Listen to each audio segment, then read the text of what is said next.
Hi, నా పేరు మధుమతి. నాన్న నాకు ఒక పెళ్లి సంబంధం చూశారు. ఇప్పుడు వాణి కలవడానికి కాఫీ షాప్ కి వెళ్తున్నాను. మీరు ఫోటోజెనిక్ కాదనుకుంటా? వాట్? ఐ మీన్ ఫోటోల కంటే బయట బాగున్నారు. అమ్మాయిలో చెప్పాల్సింది నువ్వు.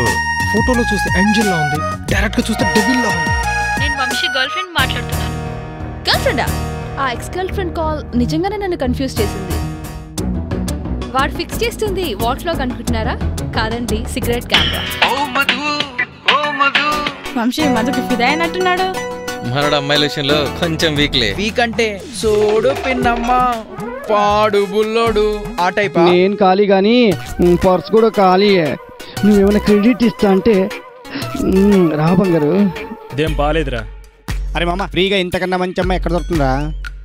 విని బట్టి వీడి రూమ్మేట్స్ ఏంటనేది చెప్పేయచ్చు. నేను తెలుసుకున్నంత వరకు వంశీకి ఒక నెగిటివ్ పాయింట్ కూడా లేదమ్మా. సార్ నాతో వాసన కూడా పాడదని చెప్పాడు తెలుసా? ఫస్ట్ మీటింగ్ లోనే అన్నీ చెప్పేసి బాగుండదని చెప్పలేకపోయాడేమోనే. మరి ఫస్ట్ నే తర్వాత చెప్తాడా?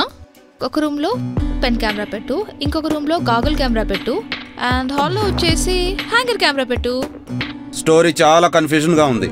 పేర్లు పడ్డ దగ్గర నుండి క్లారిటీగా చెప్పు. అన్ని రూమ్ లో కెమెరాస్ పెట్టించిన తర్వాత తెలిసింది అయ్యగారి అసలు రూపం ఏంటో. 7th లో కవిత నా ఫస్ట్ క్రష్. వంశీ మీకేమవుతాడు? ఒకప్పుడు బాయ్ ఫ్రెండ్, ఇప్పుడు హస్బెండ్.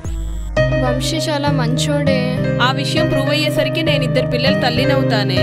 కాళ్ళు కడిగించుకోవాల్సిన చేతులతోటి కాళ్ళు విరగొట్టించుకుంటున్నావు కదరా. వంశీకి ఇంతమంది గర్ల్ ఫ్రెండ్స్ ఉన్నారని తెలిసాక ఎలా పెళ్లి చేసుకోమంటారు చెప్పండి? దీన్ని ఎవడు చేసుకుంటాడో గానీ వాడికి చుక్కలే.